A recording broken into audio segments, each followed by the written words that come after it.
Headlines for this week include UWL's Centennial Hall receives a big award, a former UWL professor is helping out the big leaguers, and Recyclemania is upon us once again. Stay tuned, WMCM's Week in Review is next. And a Campus Coach Week in Review is next. Performances next week in Valhalla.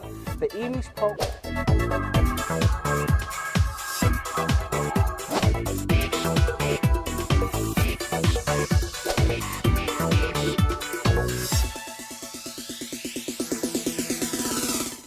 Hello, and thanks for watching WMCM's Week in Review. I'm Courtney Zahn. And I'm Sean Mobley. Centennial Hall, one of 2 new buildings on campus this year, has been honored with the 2011 Department of State Facilities Best Project Award. A spokeswoman for the Department of State Facilities told WMCM that UWL received the award specifically because of the strides towards energy efficiency integrated into the planning and construction of the building.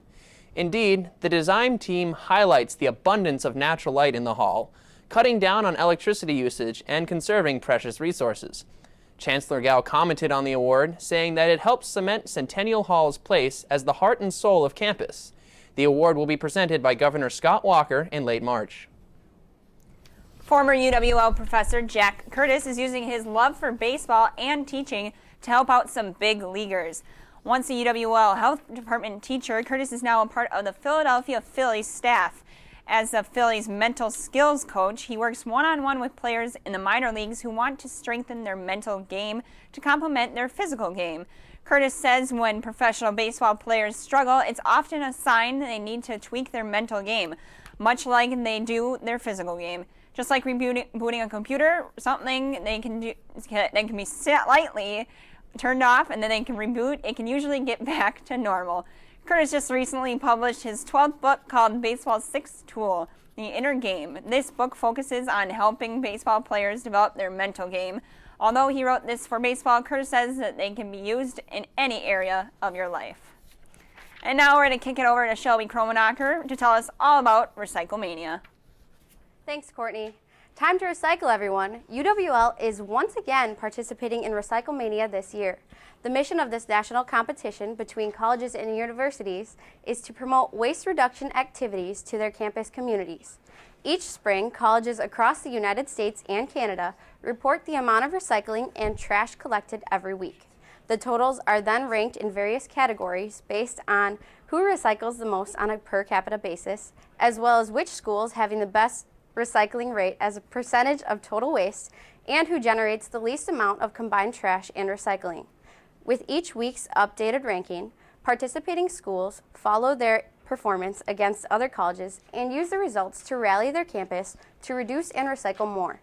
The goals for Recyclemania are to motivate students and staff to increase recycling efforts and reduce waste generation, to create attention and support for campus recycling programs, and to encourage colleges to measure and benchmark recycling activity in their effort to improve their programs over time.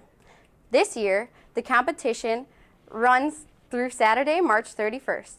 National recognition is provided to the winning school in each category, and winning schools received an award made out of recyclable activities or materials. Last year, UWL finished in first place among UW system schools to determine which school generated the least amount of waste per person. For more information, check out Recyclemania website at www.recyclemania.org. Please recycle around campus so we can once again make a difference in the community and receive a first place award. Now back to you, Courtney. Thanks, Shelby. Each week, UWL's advanced video class produces a 30-minute newscast for KQEG, and we sent our news team to investigate. Technology Center to take a closer look at the 30-minute newscast that our fellow students produce for KQEG News. At first I thought, oh my gosh, this is going to be a big, major undertaking. And then I started thinking about it and I thought, you know what? We can do it. We have produced 3 excellent newscasts. We are as strong in front of the camera as behind the camera.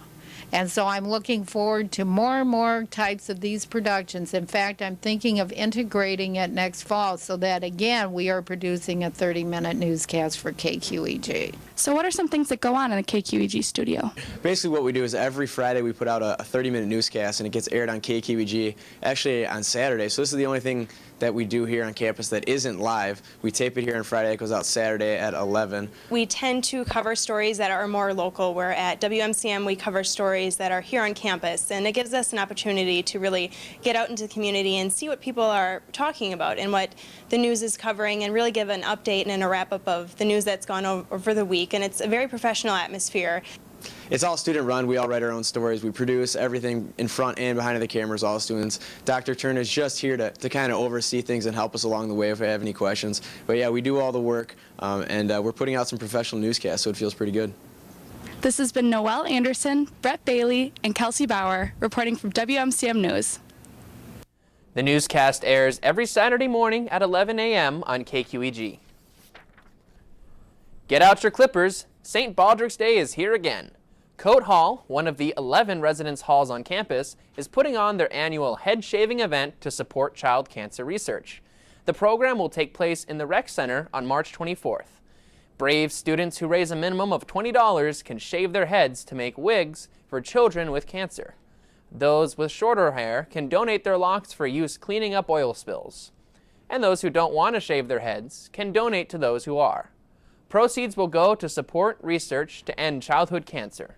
Again, the event will take place in the Rec on March 24th. To donate, head online to www.stbaldricks.com. Coate Hall has already raised almost $5,000 for the event. Are you looking to express yourself? Check out the Root Notes Open Mic Night.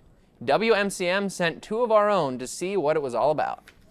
Root Note, located in downtown La Crosse, is most famously known for their coffees and crepes, but they're becoming just as well known for their all-ages open mic nights on Thursday evenings. All Ages Open Mic is Thursday nights, starts around 8-ish. It's usually pretty busy. It's one of our busiest nights. It's picked up a lot of steam. Usually you get to play around like 3 songs or 10 minutes. It's the only all ages open mic in town that I know of. It's kind of a cool thing that we do for the community. Definitely just a part of this space and being a part of downtown La Crosse. It's not just playing instruments. You can just speak your mind or do a little comedy or poetry or whatever you like. Basically, we've seen everything on that stage, which is kind of cool. Whether you're interested in playing live music or just hearing great live music, I recommend you check out the Root Note, located in downtown La Crosse. For WMCM, this is Tyler Luker and Ben Morrison reporting. Again, Open Mic Night is every Thursday night at 8. Some UWL students took their research to the state capitol. 4 students traveled to Madison yesterday for the annual Posters in the Rotunda. Students were able to share their research with Wisconsin legislators, students, and faculty from across the UWL system, and others who passed by the second floor. UWL undergraduate coordinator Emily Jacobson expects this year's event to be a better opportunity to connect with legislators than last year when protesters filled the bottom floor of the Capitol building. One of the many research proposals was that of Maria Moritz, who presented her research on how writing messages with sidewalk chalk around campus is the least effective way to promote UWL events. To learn more about who else presented their research, go to the UWL homepage. Students here at UWL display a variety of hidden talents, but none are perhaps more unique than those of Blake Westling. Westling, a junior at UWL majoring in biology, recently took second place at the National Grocers Association 26th Best Bagger Championships, which took place in Las Vegas in February. He competed against baggers from around the country, judged on speed, attitude, and appearance, and weight distribution of items in the bags. Westling's rigorous training regime involved practicing blindfolded and in high heat to simulate being in front of television cameras and lights. Westling plans to use his winnings, $5,000, to start a retirement plan and help pay off his tuition. WMCM graduates Westling on his success. Adding to more on the Recyclemania goings-on, we sent Aaron Engstrand, Katie Bootson, and Matt Davis out to investigate. What is it? We interviewed Sarah Schwartz, hoping she could shed some light on the event. Basically, Recyclemania is a national competition between colleges and universities. It's different categories.